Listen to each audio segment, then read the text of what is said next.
संगो जितेंद्रिय। यदि मन भगवान के चरणों में लगाना है तो 4 चीजें आज की कथा में से याद करके जाइए। 4 चीजें। आप में से बहुत लोग बैठे माला लेते हैं, नींद आ जाती, उबासी आती है, चुटकियां बजाते रहते हैं, मुंह सुरसा की तरह खुला ही रह जाता है। ये बीमारी है। आप पानी कम पीते हैं तो ये दिक्कत बिल्कुल हो जाएगी। पानी पूरा पीजिए। सुबह खाली पेट पानी, ठंडा पानी फायदा नहीं करता, गर्म पानी है तो औषधि का काम करता। सुबह का पानी, दोपहर की छाछ और रात का दूध धरती का वरदान है। 1 रुपया भी डॉक्टर्स लोगों के यहाँ उनका जाएगा नहीं। खाली पेट सुबह गर्म पानी, दोपहर में छाछ, जीरा और अजवाइन नमक डाल के और रात्रि को हल्दी डाल करके 1 गिलास दूध। जिंदगी में कभी कैंसर नहीं होगा, शरीर में कभी गांठें नहीं होंगी। अपने स्वास्थ्य का ध्यान रखिए। पहला सुख है निर्मल काया, स्वस्थ काया। इससे बड़ी संपदा नहीं है। चाहे कितना भी बड़े बड़े स्कूल हों, बड़े बड़े होटल हों, सब कुछ हो, यदि शरीर निरोगी नहीं है तो सब व्यर्थ है, सब बेकार। इसलिए स्वास्थ्य का ध्यान रखिए। 4 चीजें बताई गई हैं। जितासनो, जित श्वासो, जित संगो, जितेंद्रिय। उसके लिए आसन रोज लगाइए। आसन लगा के 2 काम आसन लगा के करो। एक है भोजन और एक है भजन। आप कितने अच्छे लगे हैं। जमीन में आप बैठे हैं, कुर्सी पर बैठने वाले हो सकता है आपसे कुड़ रहे हो, जल रहे होंगे, हम नीचे क्यों नहीं बैठ पा रहे। शरीर को इतनी लापरवाही के साथ निकाल दिया कि जमीन पर बैठने के लायक ही नहीं रहे। आप बुरा ना मानिएगा। आप में बहुत ऐसे हैं जो नीचे बैठ सकते हैं लेकिन बैठे नहीं है। कोई बात नहीं है, लेकिन बड़े तो आप हैं। आपने हमें यहाँ बैठा दिया, एक परंपरा है। चौकी पर बैठे हैं, से चौकीदार बने बैठे हैं, और आप धरती पर है, पूरम पट्ट जमींदार है। ऊपर वाले को तो गिरने का भी भय है, नीचे वाले को तो गिरने का भी भय नहीं है बिल्कुल भी। ऐसा जीवन जीना है कि धरती न छूटे। भजन और भोजन ये दोनों धरती पर कीजिए, आप निरोगी होंगे। कमर में जिंदगी में कभी दर्द ही नहीं होगा। हफ्ते में 1 दिन जमीन में सोइए, धरती में सोइए, बिल्कुल अपना आसन धरती पर लगाइए। आप स्वस्थ हैं तो आप भोजन भी जमीन पर। मैं जो भी कुछ लेता हूँ जमीन में ही लेता हूँ, ऊपर बिस्तरे पर नहीं, कभी नहीं। और जमीन पर सोने का अभ्यास है, इसलिए चोटी से लेकर तलवे तक शरीर में कोई पीड़ा नहीं है। मैं आपको देखता हूँ, आप आसन 4 घंटे की कथा में 40 बार बदलते हैं, लेकिन मुझे व्यासपीठ पर आप देखते हैं मेरा कमर का ऊपर का ही शरीर हिलता है, कमर के नीचे का तो ऐसा लगता है कि फेविकॉल के द्वारा चिपका दिया गया। कथा 4 घंटा नहीं 14 घंटा चले, लेकिन फिर भी कमर का नीचे का हिस्सा नहीं हिल सकता। अभ्यास है आसन। जितासनो, मन बस में हो जाएगा, आसन जीतिए। जित श्वासो, प्राणायाम के द्वारा श्वासें जीतिए। भोगी लोगों की श्वासें खत्म हो जाती हैं।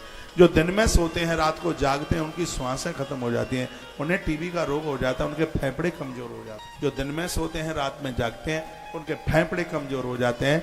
आपका बेटा रात की ड्यूटी करता है कहीं बाहर, तो कहिए बेटा एक बार के लिए पैसा भले ही कम मिल जाए, लेकिन ड्यूटी तो दिन की ही होनी चाहिए। परमात्मा ने रात सोने के लिए और दिन जागने के लिए, तो प्रकृति के रूल को हम उसके साथ में खिलवाड़ न करें। जो 9 से 10 के बीच में सो जाते हैं, उनका जीवन है डायमंड हीरा।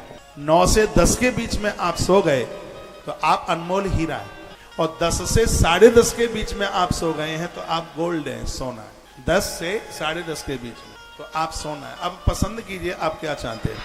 10:30 से लेकर आप 11 बजे तक सो जाते हैं तो आपका जीवन पीतल है, 600 रुपया किलो की पीतल। 10:30 से 11 के बीच में आप सो जाते हैं तो आपकी लाइफ बस पीतल है। और आप 11 बजे के बाद सोते हैं तो आपका जिंदगी 60 रुपया किलो का लोहा बन गया है बस। और मैं तो कहूंगा कि अपने जीवन को डायमंड बनाइए, हीरा बनाइए अपनी जिंदगी को। अंडर 10 o'clock, बिफोर 10 o'clock, 10 बजे आप बिस्तरे पर पहुंच जाए, अपना जीवन देखिए। और सुबह भोर में 3:22 से लेके 3:42 तक का जो 20 मिनट का जो समय है, वो ब्रह्म मुहूर्त का, ईश्वर का दर्शन करा देगा। ये समय है सिर्फ 20 मिनट है 24 घंटे में। 3:22 से लेकर 3:42 तक का जो समय है, वो बड़ा अद्भुत है अपने आप में। ईश्वर से डायरेक्ट बातें कराएगा। उस समय पेड़ आपसे बात करते हैं, उस समय हवा आपसे बात करती है, उस समय प्रकृति आपसे बात करती है, उस समय आकाश आपसे बात करता है। लेकिन ये समय रोज ऐसे ही निकल जाता है और उस समय की आपने परवाह नहीं की है, उस समय को आप समझ ही नहीं पाए। ब्रह्म मुहूर्त में जागने की ही बात अलग है। जिता सनो जित श्वासो, सुबह भोर में जागते हो तो खुले आकाश का दर्शन करो। उस घर में वास्तु दोष नहीं रहता जिसके आंगन में खड़े होकर के आकाश दिखाई देता है। और पहले घर ऐसे ही बनाए जाते थे, आंगन खाली होता था, आंगन में कोई दीवार नहीं होती थी, आंगन में खड़े होते तो अंबर आकाश दिखाई देता था। लेकिन वो सब अब नहीं रहा है। मत्स्य पुराण में लिखा है, वर्णन, जिसके आंगन में तुलसी की पूजा होती है उसके पितर प्रसन्न हो जाते हैं, उसके घर में किसी भी प्रकार का कोई दोष नहीं रहता। चलो अब आंगन नहीं है तो छत पर चढ़ करके तो आप अंबर आकाश का दर्शन कर सकते हैं, आकाश नहीं है तो घर के बाहर निकल करके तो अंबर आकाश का दर्शन आप कर सकते हैं। इससे आपके स्वास्थ्य को लाभ मिलेगा। प्रातः की ओस यदि देह के ऊपर पड़ जाए उस व्यक्ति को कभी कुष्ठ रोग नहीं हो सकता, उसको कभी चर्म रोग की बीमारी नहीं हो सकती। प्रातः का जागना इतना आनंद देता है। मैं जहां रुका हूं, सेवा कुंज में रुका हूं, इतना आनंद होता है। सुबह भोर में सब घूमता रहता हूँ, पेड़ों से बातें करता रहता हूँ, पेड़ों से लिपट लिपट करके बात करता हूँ और कहता हूँ भाई साहब तुम कैसे हो, पता नहीं पागल हो गया हूँ क्या बात है, पर कपड़े तो नहीं पड़ते। मैं पीपल को आज बोल रहा था, दादा पीपल कर दो कृपा हमारे ऊपर। मैं उन्हें बोल रहा था दादा पीपल कर दो कृपा हमारे ऊपर, हमें आपकी आवश्यकता है।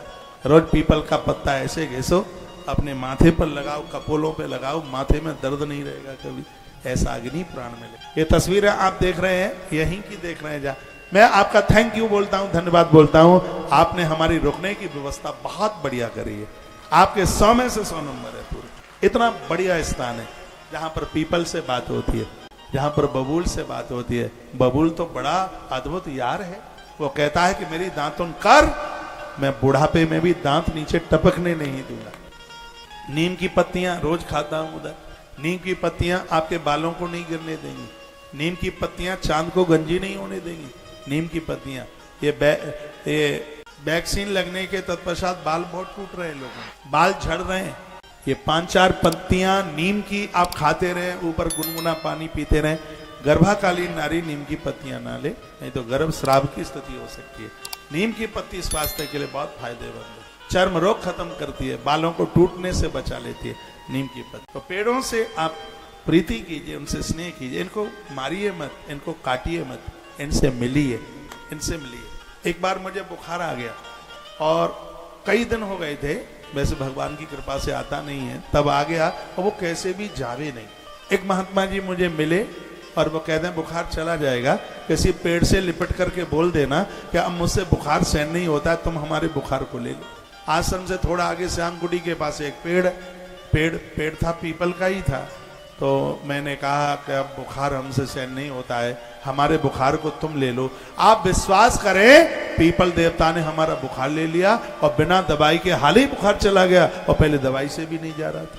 इन वृक्षों से प्रीति करें, आप प्रेम करें, इनको अपना माने। महाभारत के वन पर्व में लिखा है, हो सकता है कि पिंडदान करने के लिए परिवार के लोग वंशधर ना जाएं, लेकिन वन पर्व में लिखा है जिसने वृक्ष लगाए हैं वो अपने दाता का पिंडदान करने के लिए मनुष्य शरीर धारण करके वो पेड़ गया जी तक पहुंचते हैं।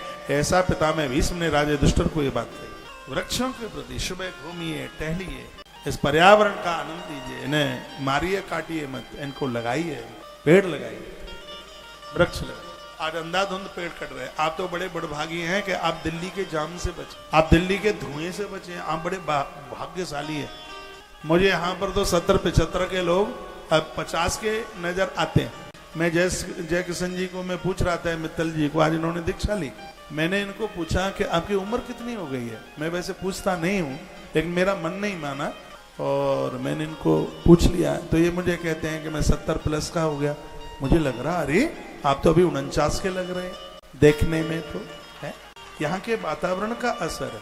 हमारे यहाँ तो 70 में लोग दिल्ली के आसपास तीर कमान बन गए, बिल्कुल झुक गए, बिल्कुल गिर गए नीचे, उनसे नहीं चला जाता बिल्कुल भी। 70 की उम्र में वो तो बिल्कुल रिटायरमेंट हो गया है उनका। यहाँ के पर्यावरण का प्रभाव है, यहाँ की हवा का प्रभाव है। यहाँ की हवा में दूषणता नहीं है। हमारा वो संस्कार टीवी से वो भाई है, मैंने पूछा भैया बाल कैसे कम हो गए, तो वो बोलता दिल्ली का पानी खतरनाक है, इसलिए दिल्ली के पानी में प्रदूषण है, इसलिए बाल चल जा रहे हैं, इसलिए बाल उड़ रहे हैं।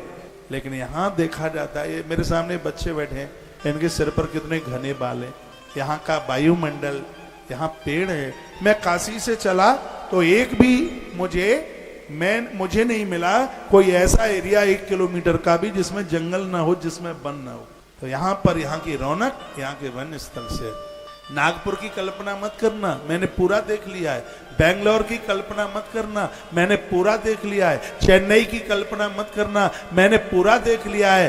रायपुर की कल्पना मत करना, मैंने पूरा देख लिया है। धुआं धक्कड़ इतना है, नाक में श्वास लेना मुश्किल हो जाए, और आप ऐसी बढ़िया जगह पर रह रहे हैं जहां पर श्वास भी सुगंधी बन करके जा रही है। ऐसी जगह, ऐसा स्थान जहां वृक्षों के बीच में खूब घने पेड़ दिखाई दे रहे हैं। किसी ने मुझे कहा था कि छोटे शहरों में बच्चों की शादियां करना बड़ा मुश्किल हो रहा है। तो आप ये भी सुन लीजिए, बड़े शहरों में जो बड़े बड़े मकान आपको दिखाई दे रहे हैं, लोन धरा हुआ है दुनिया भर का। इतना कर्जा है कि बिल्कुल पूछो ही मत। और आप विश्वास कीजिएगा, बड़े शहरों में उतना पैसा नहीं है जितना कि छोटे कस्बों में जितनी रौनक है। पैसा भी है, गोल्ड भी है, सब कुछ है, डायमंड भी है।